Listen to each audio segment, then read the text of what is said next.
ప్రభువు యేసుక్రీస్తు నామములో అందరికీ వందనాలు. మరి ఈ దినం కూడా దేవుని వాక్యం మనం ధ్యానించుకునేటప్పుడు దాని కొరకైనటువంటి దేవుని యొక్క సహాయం మనకున్నట్లు మనం ఆయన యొక్క సహాయాన్ని కోరుకుందాం.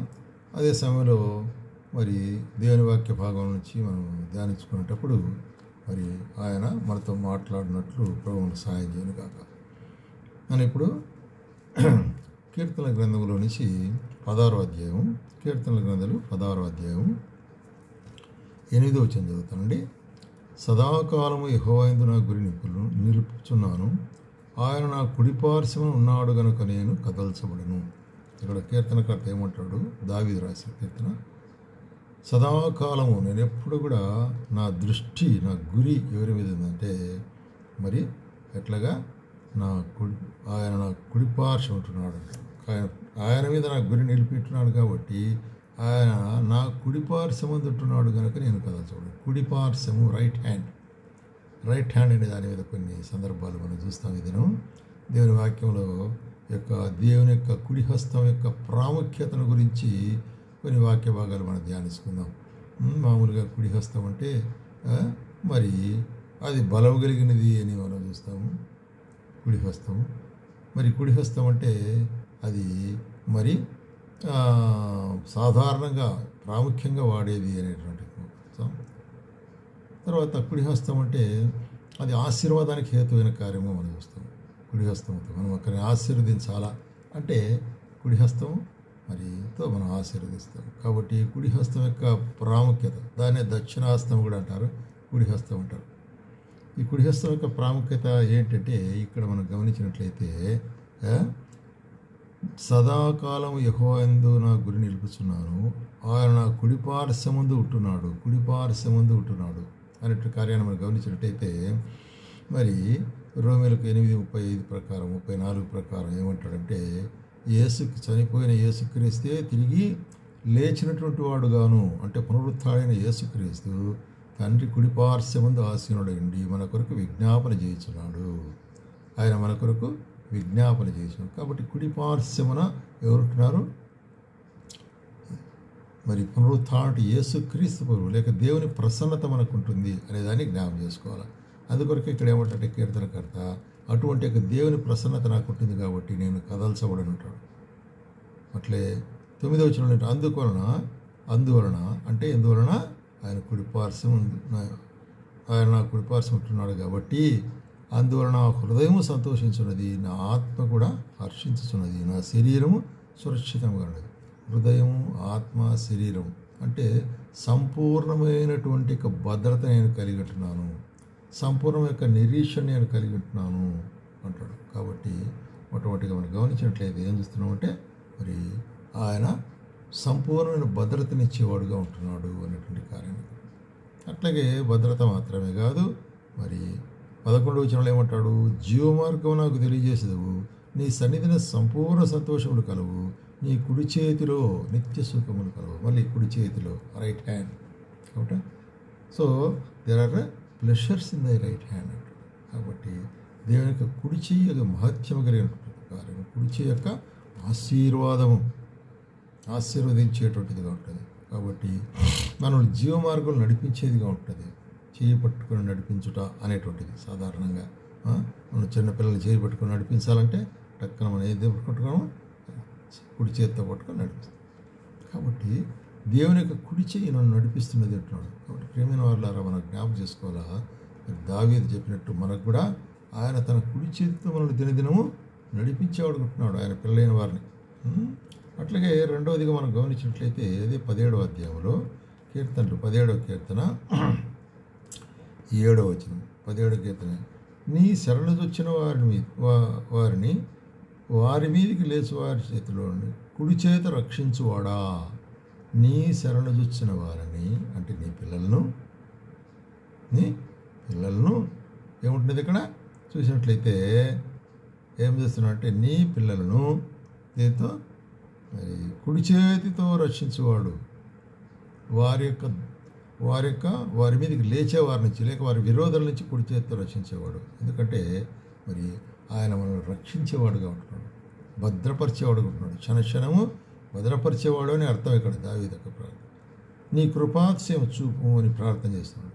ఒకడు తన కనిపాపను కాపాడుకున్నట్టు నువ్వు కాపాడము. ఒకడు తన కనిపాపను కాపాడుకున్నట్లు, కాబట్టి కనుపాపను కాపాడుకున్నట్లు నన్ను కాపాడు. కాబట్టి కనుపాప కాపాడబడట. కనుపాప అనేటువంటిది 2 రెప్పల మధ్య మనం చూస్తుంటున్నాం కదా, 2 కనురెప్పల మధ్యలో మనం చూస్తున్నాం. ఈ కనుపాప ఎంత భద్రంగా కాపాడబడుతుందంటే మనకంత బాగా తెలుసు.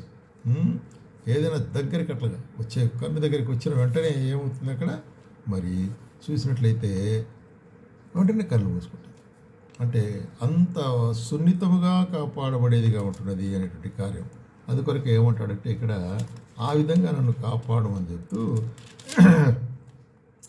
ఇక్కడ చూసినట్లయితే మరి 7వ మరి జకర్యా గ్రంథంలో ఇంకొక మాట చెప్తున్నాడు. ఏం చెప్తాడంటే, సైన్యములకు అధిపతి యెహోవా సెలవిచ్చినది ఏమనగా, మిమ్మును ముట్టినవాడు తన కనుగుడ్డును ముట్టినవాడినితో ఎంచి తనకు ఘనత తెచ్చుకున్నదలిచి మిమ్మల్ని దోచుకొనిన అన్ని జనుల యొద్దకు ఆయన నన్ను పంపినాడు. కాబట్టి మిమ్మును ముట్టినవాడు నా కనుగుడ్డును ముట్టినవాడు అంటే అంత సున్నితముగా అంత భద్రముగా దేవుడు మనను రక్షించేవాడుగా కాపాడుచున్నవాడు ఉంటున్నాడు. అందుకొరకు దావీదు ఏమంటాడంటే, ఒకడు తన కనుపాపను కాపాడినట్లు నన్ను కాపాడు, ఎందుకంటే నీ కుడి చేత రక్షించువాడా. సో రక్షించు చెయ్యి.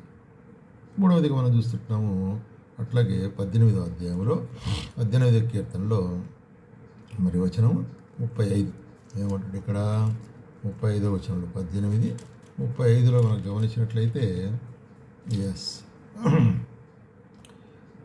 నీ రక్షణ కేడము నాకు అందించము, నీ కుడి చేయి నన్ను ఆదుకొనును, నీ కుడి చేయి నన్ను ఆదుకొనును, నీ సాత్వికము నన్ను గొప్ప చేశాను. కాబట్టి నీ కుడి చేయి నన్ను ఆదుకొనును ఎటువంటి సందర్భంలో, మరి ఇక్కడ చూసినట్లయితే తనకు కలిగినట్టుగా మరి ఇన్సెక్యూరిటీ కదా, మరి ఎంతో అపాయంలో ఉంటున్నాడు కీర్తనకర్త.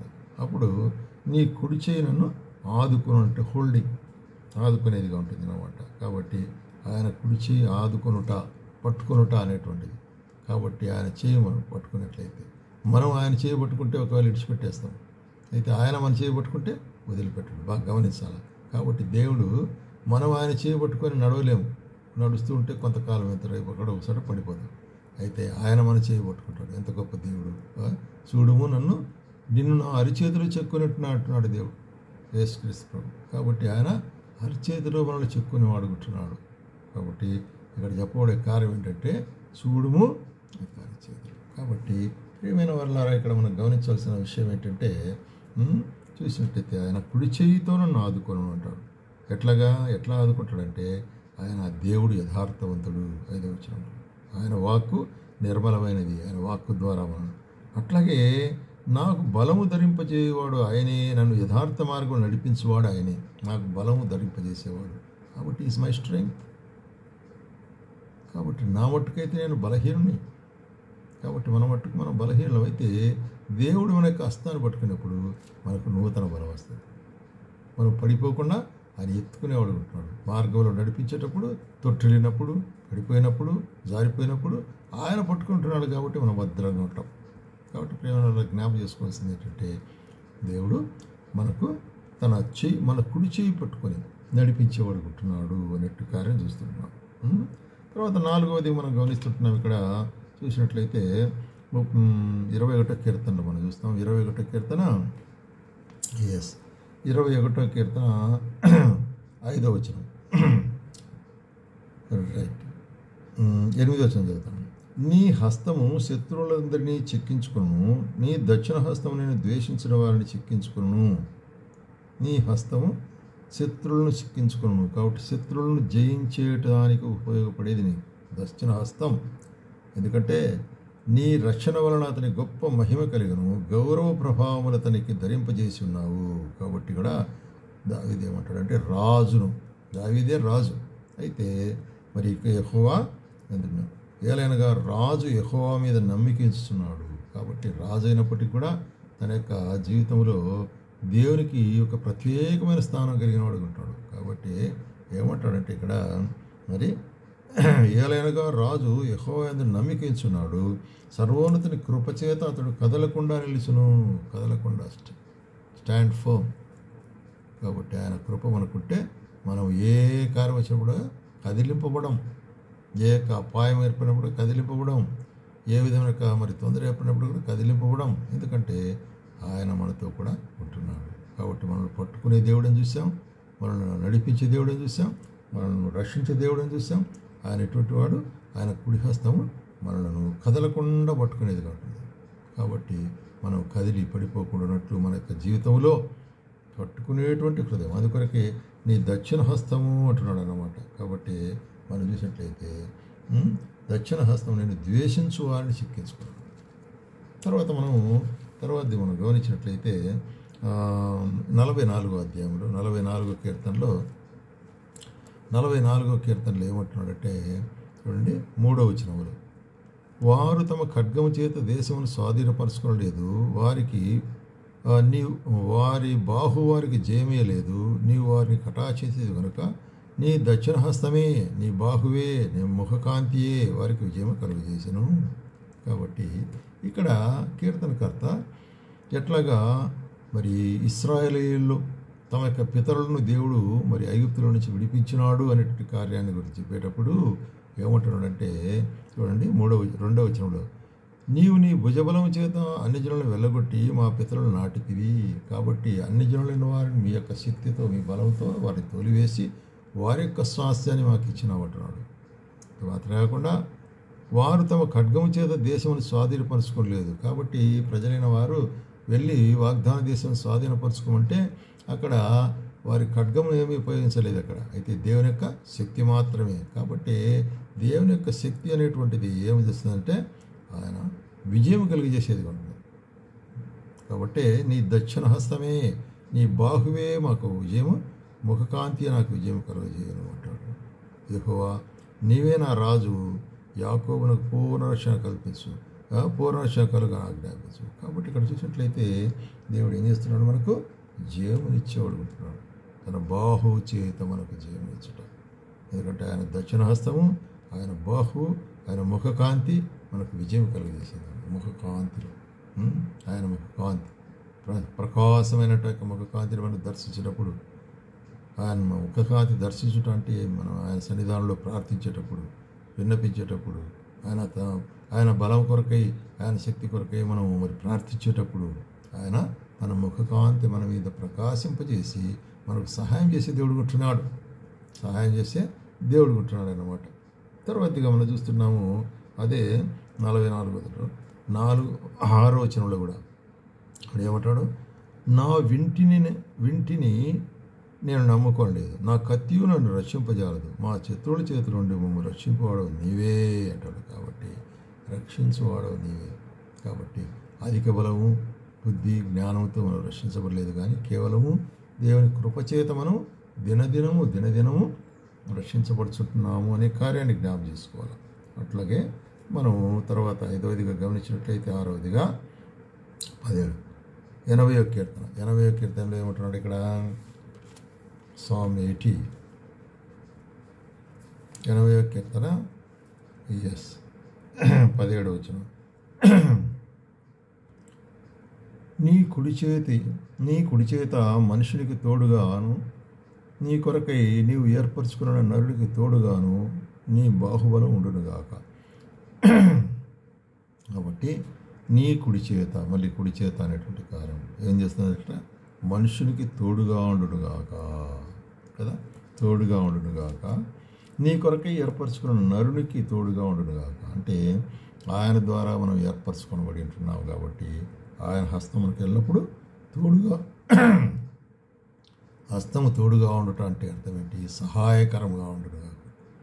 నీ యొక్క హస్తము సహాయకరమైన హస్తం, కుడి హస్తము మనుషునికి తోడుగా ఉండు. అప్పుడు మేము ఆ విధంగా సహాయంగా ఉంటే ఏం చెప్తాడు ఇక్కడ కీర్తనకర్త, అప్పుడు మేము నీ యొద్ద నుండి తొలగిపోము, నీవు మమ్మల్ని బ్రతికింపుము, అప్పుడు నీ నామమును బట్టి మేము మొరపెట్టుదుము. కాబట్టి ప్రభువా మమ్మల్ని విడిచిపెట్టదు, మాతో కూడా ఉండు, నీ దక్షిణ హస్తమని నన్ను పట్టుకొని మరి మమ్మల్ని పైకి లేపేవాడు దేవుడు. అందుకొరకే చెప్తాడు కదా కీర్తనకర్త, నేను మరి ఎక్కడున్నాను, జగటగల దొంగ ఊబిలో నుంచి మరి చూసినట్లయితే అక్రమంలో నుంచి పాపంలో కూరుకొని పోతా ఉన్నాను, అయితే ఆయన ఏం చేశాడు, నా చెయ్యి పట్టుకుని పైకి లేవనెత్తి మరి క్రీస్తున్నట్టు బండ మీద నిలబెట్టినట్టు. కాబట్టి ఆయన చెయ్యి ఎల్లప్పుడూ మరి మన కొరకై చాచి ఉండేది. మరి చూడుము నా బాహువులు మీ కొరకై చాచి ఉంటున్నా అంటున్నాడు.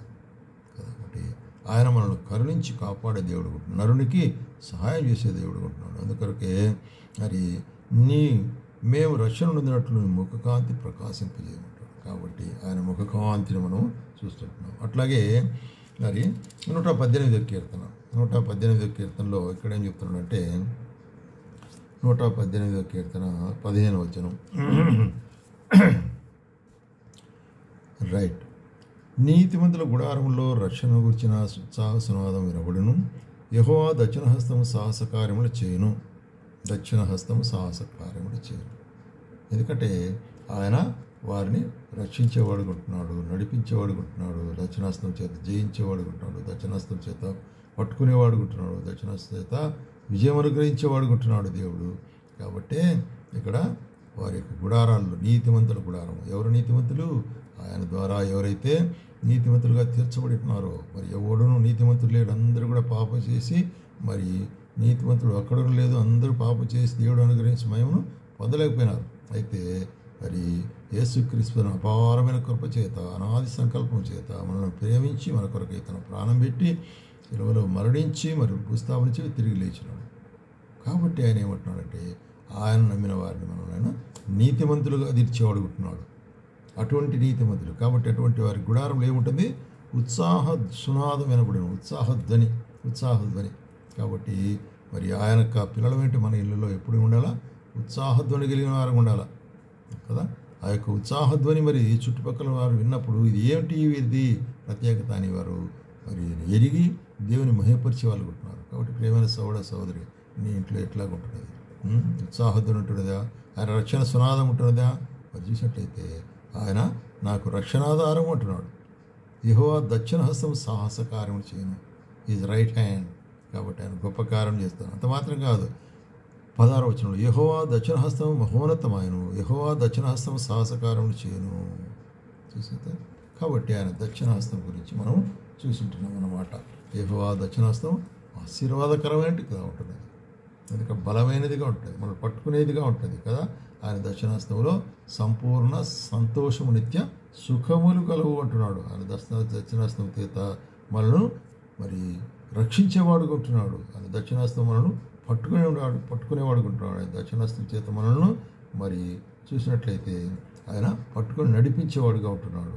కాబట్టి అట్లాగే ఆయన దక్షిణహస్తం మనకి ఏం చేస్తుంది? విజయం, మన శత్రువుల మీద విజయం అనుగ్రహించేదిగా ఉంటుంది. అట్లాగే ఆయన దక్షిణహస్తం చేత మరి ఆయన మనలను మరి ఉన్నతమైన స్థలంలో నిలిపెట్టేవాడు ఉంటున్నాడు. అట్లాగే మరి ఇక్కడ ఏం చెప్తున్నాడు? ఆయన దక్షిణహస్తం సాహస కార్యములు చేయనంటాడు. దక్షిణహస్తం మహోన్నతమాయను అంటున్నాడు. కాబట్టి ఇక్కడ కీర్తనలో మనం గమనించిన భాగంలో ఏంటంటే ఆయన దక్షిణహస్తము అనేటప్పుడు పూర్ణంగా ఆయన యొక్క సహాయము అనేది జ్ఞాపకం చేసుకోవాలి.